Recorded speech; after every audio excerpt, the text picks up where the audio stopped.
journal vous est offert par le FPI, Fonds des promotions de l'industrie, votre partenaire privilégié pour la réussite de vos projets.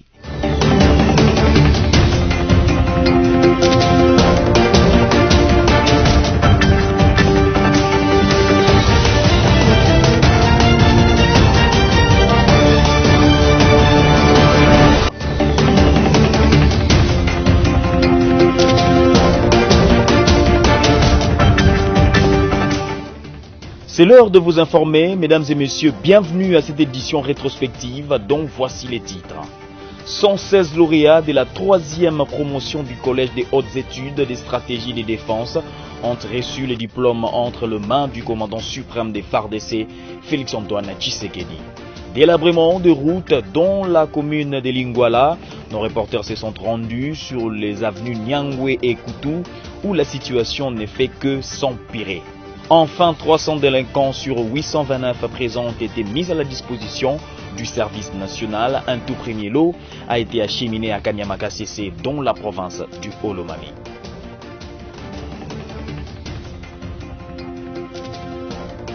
Félix-Antoine Tshisekedi Tshilombo, chef de l'État et commandant suprême des forces armées de la République démocratique du Congo, a présidé samedi 31 octobre une double cérémonie, celle de la clôture de l'année académique 2019-2020 et l'ouverture de celle de 2020 et 2021 au Collège de hautes études des stratégies et des défenses, CHESD.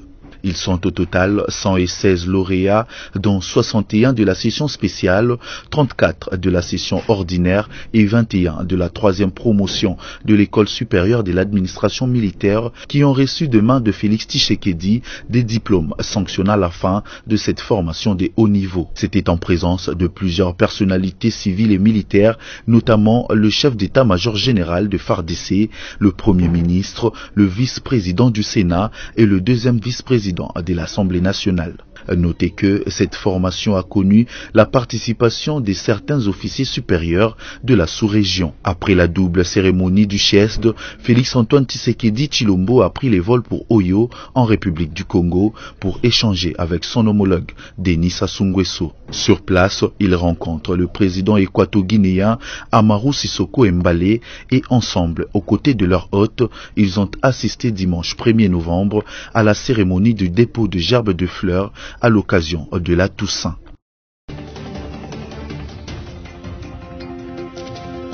J'ai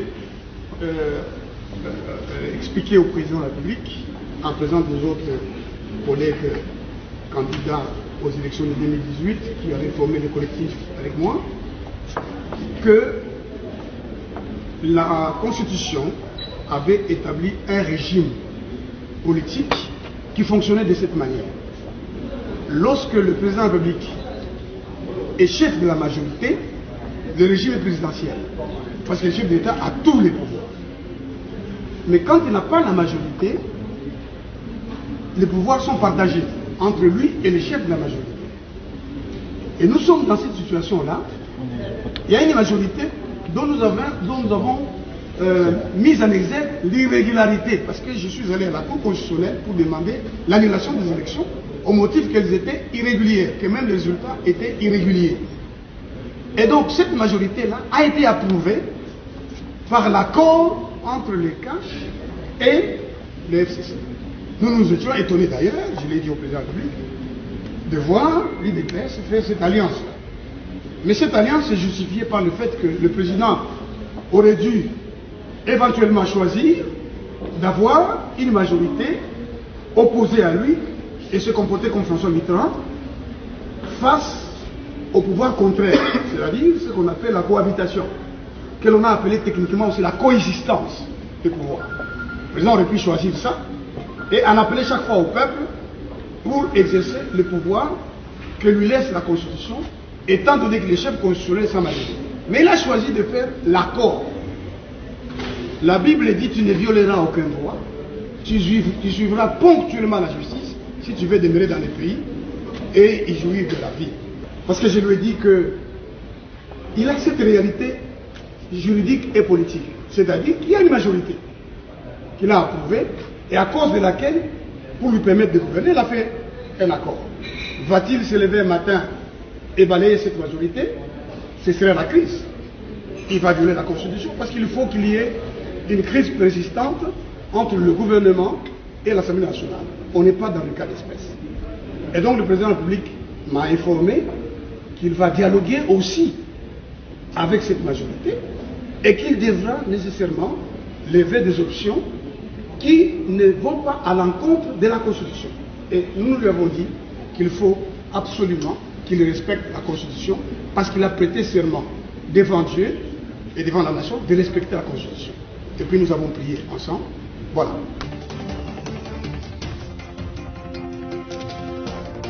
Ilunga Ilunkamba l'a annoncé mardi 3 novembre au cours de la réunion hebdomadaire du comité de conjoncture économique qu'il a présidé. Dans cette optique, le chef de l'exécutif central a réitéré sa demande à la ministre de l'économie nationale, Akassia Bandoubola.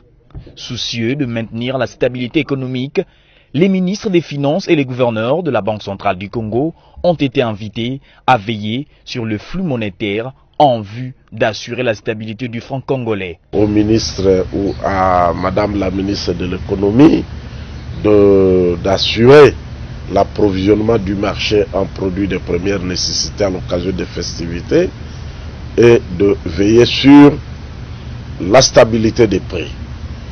Alors le Premier ministre a pris la charge lui-même de convoquer une réunion autour de lui avec la SNEL et la Régie des eaux pour examiner la question de la desserte en eau et en électricité, principalement dans les grandes villes du pays. Comme à l'accoutumée, cette énième réunion a traité aussi des questions économiques du pays élargies aux délégués de la FEC, de la NEP, ainsi qu'aux membres du comité.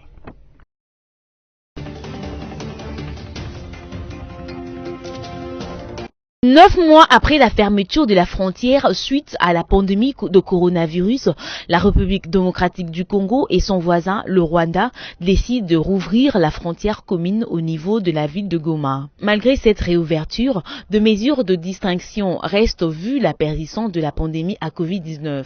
Cette décision a été prise lundi 2 novembre 2020 au cours d'une réunion tenue à Goma entre les délégations de la République démocratique du Congo et du Rwanda, respectivement conduite par Caroline Zazou, gouverneur du Nord Kivu, et son homologue Alphonse Nyamugari, gouverneur de la province de l'Ouest au Rwanda. Notons que c'est depuis le mois de mars dernier que les deux pays voisins s'étaient décidés de fermer leurs frontières pour lutter contre la propagation de la Covid-19.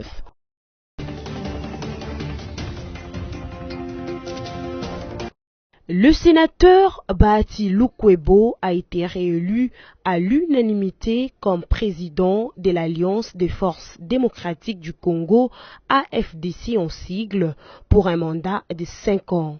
C'était au cours du congrès tenu le mardi 3 novembre 2020 à Béatrice Hotel à Kinshasa. 500 membres et cadres ainsi que des invités venus d'autres partis politiques étaient présents à cet atelier. Signalons la présence remarquable de l'UDPS représentée par ses membres, notamment le président AI Jean-Marc Kabound et le secrétaire général Augustin Kabouya. Le MLC a été représenté par Fidel Babala.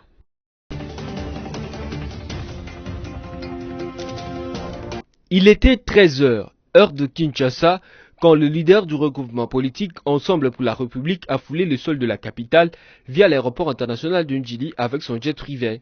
Après la prise de température, Moïse Katumbi a remercié le Kinois pour cet accueil. Une grande joie, je voudrais d'abord remercier le peuple kinois. S'il n'y a pas eu de troisième alternative, c'est grâce aux Kinois. Accueilli par une foule immense des partisans, les militants de plusieurs partis politiques, notamment MLC, UDPS et MLP, et surtout quelques cadres et députés des partis précités.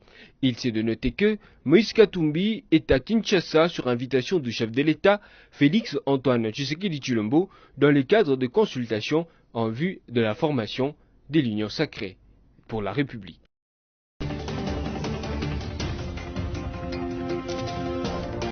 Les gouverneurs de la ville de Kinshasa, Jean Tining Gobilambaka, promet de réhabiliter l'hôpital de Mamayemo avant la fin de son mandat. Cette promesse a été donnée au terme de sa descente dans l'hôpital de Mamayemo après sa visite des travaux de nettoyage sur la place des évolués dans la commune de la Gombe.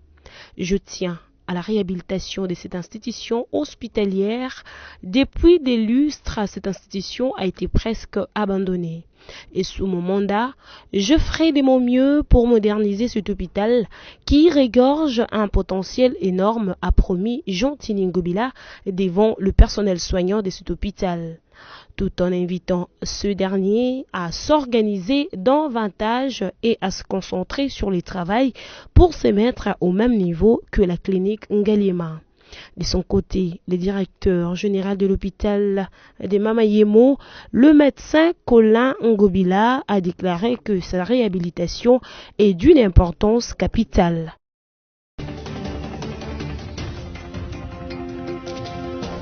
Démarré depuis le 19 octobre dernier, il était important pour l'autorité urbaine, Jean Tiningobila, de se rendre compte non seulement de l'effectivité de ses travaux, mais aussi de l'efficacité de cette nouvelle technologie, Velocity, vieille de 20 ans.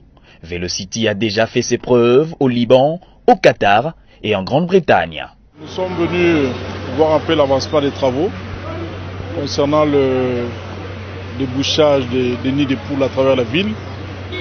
Je voudrais rappeler ici que nous avons conclu un partenariat avec la société Reparoute. Et c'est dans le cadre de notre plan d'urgence des résorptions des nids de poules à travers toute la capitale. Nous allons commencer avec 11 communes et ensuite nous allons entamer les 13 autres communes restantes. Aujourd'hui nous sommes ici à la commune de la Gombe et nous observons. Nous sommes en train de voir un peu l'avancement des travaux. Apparemment, ça se passe très bien. Nous espérons qu'ils vont continuer des travaux avec beaucoup de vélocité aussi pour boucher presque tous les nids de poules à travers la capitale.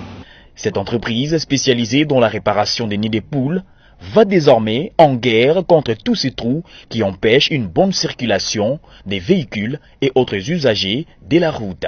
Pour un premier temps, ces travaux concernent 11 communes de la capitale congolaise.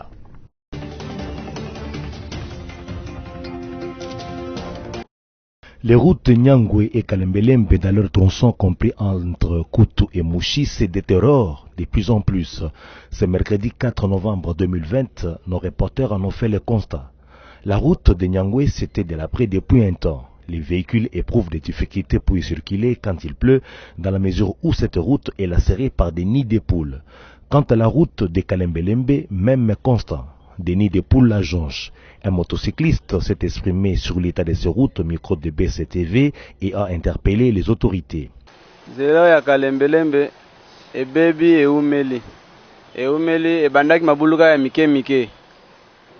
Cette route de Kalembelembe est abîmée depuis longtemps. C'était au début des petits trous, peu à peu agrandis par les pluies et les véhicules lourds.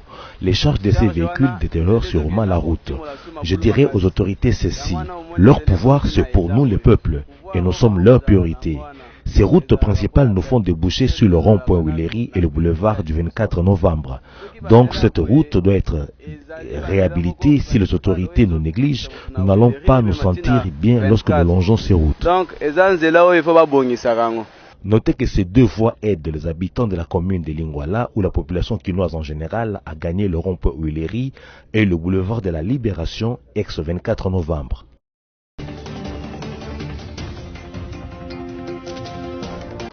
Au total, 300 jeunes délinquants sur les 829 présents ont été remis entre les mains du général Jean-Pierre Kassongo, commandant du service national, en présence du commissaire provincial de la police ville de Kinshasa, du ministre provincial de l'Intérieur et Sécurité, du ministre provincial des Finances et de l'Économie, ainsi que tant d'autres personnalités.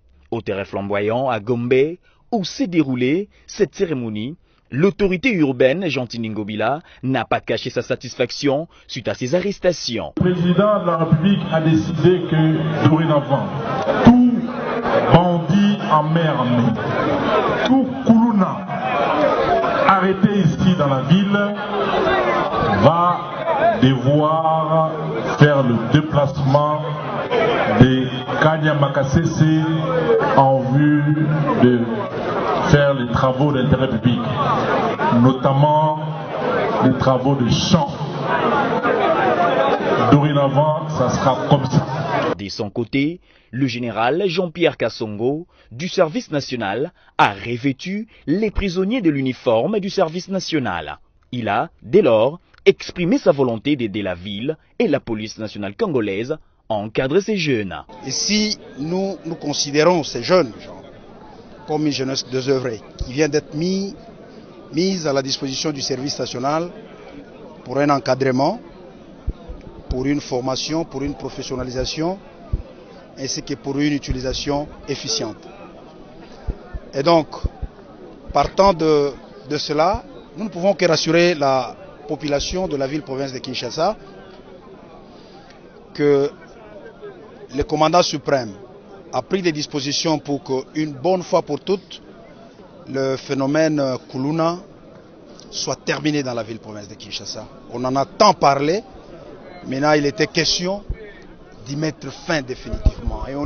Ces malfrats ont été arrêtés dans le cadre de l'opération Kifagiyo et 104 machettes leur ont été pris. Ils ont été interpellés pour la plupart en flagrant délit. Parmi eux, il y a des récidivistes et des condamnés à des travaux forcés après les récentes audiences foraines. Après ces premiers lots, s'en suivront d'autres jusqu'à atteindre l'effectif de 10 000, tel que prévu.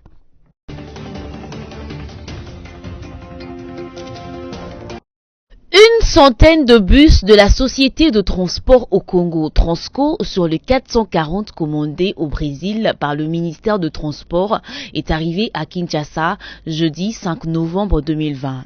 Une caravane a été organisée dans les artères principales de la capitale afin de présenter ce bus aux Kinois. Ce dernier ont salué l'arrivée de ce premier lot de bus. Ce 440 bus de marque Mercedes vont servir toute l'étendue de la République démocratique du Congo et donc les autres provinces seront aussi servies.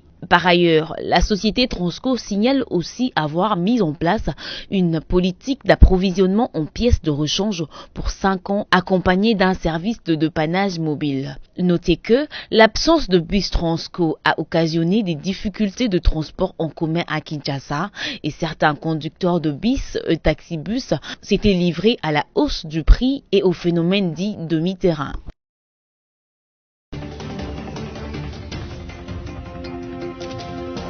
Arrêté depuis mardi 3 novembre, puis séquestré pendant 24 heures dans un cachot de l'Agence nationale de renseignement, 2 journalistes du magazine Bossolona Politique de Israël Mutombo, Idonilas Mobala et Rublin Bamba, ont été libérés mercredi 4 novembre. Ces journalistes ont été interpellés pour avoir filmé et diffusé une vidéo de 3 conseillers distraits lors de l'entrée du chef de l'État dans la salle d'audience. Sur Facebook, WhatsApp et statut de plusieurs personnes, on pourrait retrouver cet extrait de vidéo qui montre le comportement peu responsable de ces 3 conseillers qui ternissent l'image du président Félix Tshisekedi. Ces agissements de certains proches du président de la République qui non seulement portent atteinte à son image, mais continuent à museler la presse, inquiètent l'opinion publique.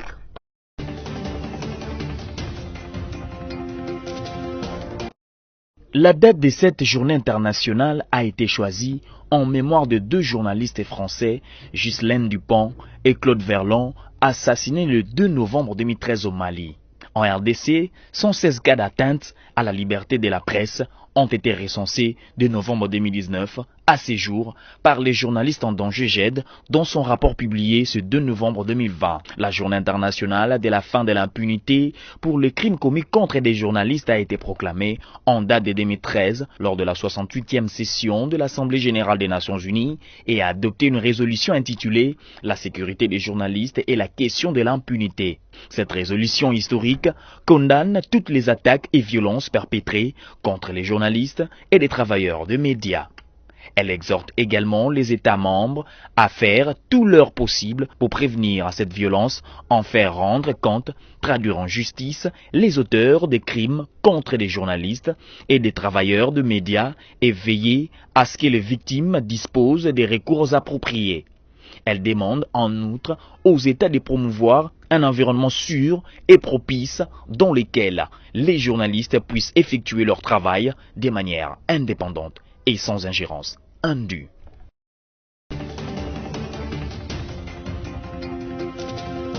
Plus de 30 ans après sa faillite, Daipen Lukelenge a repris ses activités en 2019 grâce à un financement du Fonds de promotion de l'industrie, FPI. Cela dans le cadre du programme d'urgence des 100 jours du chef de l'État, Félix Antoine Tshisekedi Tshilombo. La relance des activités de Daipen Lukelenge a permis de lutter contre l'insuffisance alimentaire en fournissant à la population de Mbuji-Mayi et de ses environs des poulets de chair et des œufs frais à des coûts à la portée de la bourse de cette population majoritairement à faible revenu. Après 14 mois d'activité, les résultats sont palpables. Daipen Lukelenge a déjà écoulé sur le marché de Mbuji-Mayi plus de 26 000 poulets de chair. Un poulet de chair de 2 kilos est vendu au prix de 12 000 francs congolais contre 18 000 francs congolais il y a de cela 18 mois. Daipen Lukelenge produit également sur une moyenne mensuelle 183 000 œufs et le plateau des œufs se vend à 9 000 francs congolais. Motif donc de satisfaction auprès de la population consommatrice qui est rassurée de la qualité du produit. Auparavant, on s'approvisionnait au marché, mais depuis que Daipen a installé ses points de vente, nous venons nous approvisionner ici.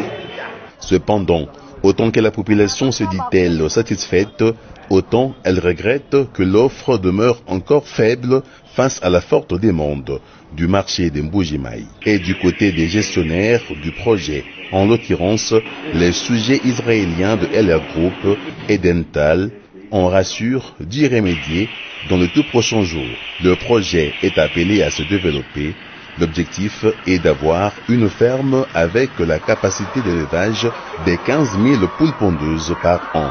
Un autre projet qui fait ses preuves à Mbuji-Mayi, c'est l'économie du peuple. Ces grands magasins qui vendent du tout, installés par les établissements Malil-Nzenze, grâce à un accompagnement du FPI. Ce projet vise à créer l'abondance des produits de première nécessité et réduire le prix sur le marché de Mbuji-Mayi.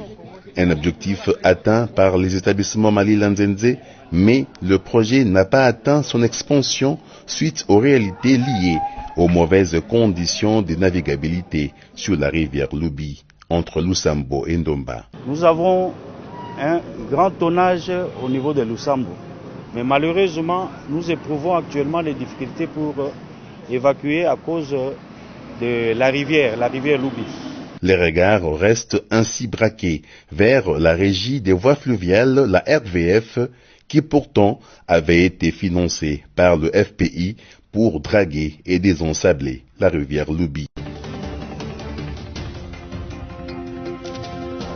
Ambroise Kamoukouni, gouverneur intérimaire du Kasaï central, a tiré sa révérence mercredi 4 novembre 2020 à Kinshasa, emporté par une courte maladie.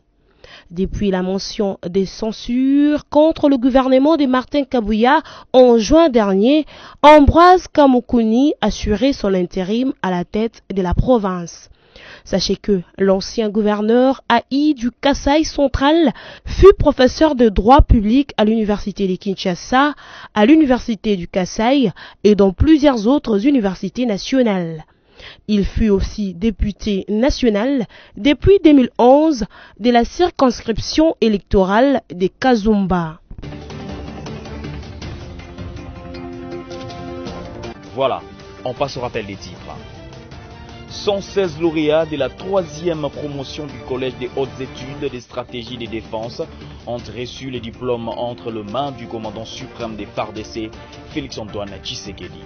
Délabrement de routes dans la commune de Lingwala, nos reporters se sont rendus sur les avenues Nyangwe et Koutou où la situation ne fait que s'empirer. Enfin, 300 délinquants sur 829 présents ont été mis à la disposition du service national. Un tout premier lot a été acheminé à Kanyama-Kasese, dans la province du Olomami. Fin de cette édition rétrospective. Merci de l'avoir suivi. Mesdames et messieurs, restez fidèles à nos programmes. Bon week-end.